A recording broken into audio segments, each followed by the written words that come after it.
Only in the Philippines. Wow, Philippines. 1 year sa daycare. 1 year sa kinder. 6 years sa elementary. Wow. 4 years sa high school. Wow. 2 years sa K-12. Wow. 4 years sa college. Wow.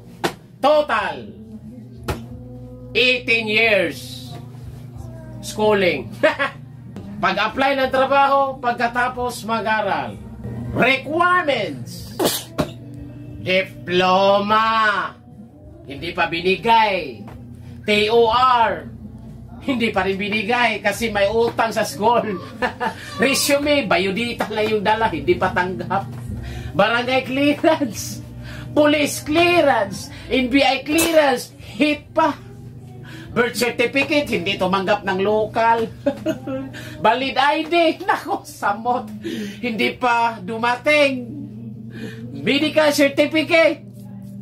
Drug test, ha. SSS number. PhilHealth number. Pag-ibig number. BIR number. Aming pang number. With work experience. Kakagraduate pa nga lang with work experience. Tapos may pahabol pa. With pleasing personality. Nako, paano pagpangit ka? Hindi naman tayo Piolo Pascual. Sweldo. 435 minimum wage earner Cebu. Boreta. South Korea. South Korea. Walang schooling.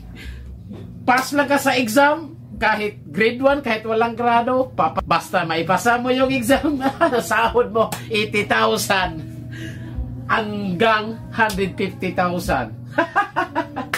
Anong pipiliin mo? South Korea, Philippines. South Korea na lang tayo, mag-review na lang tayo.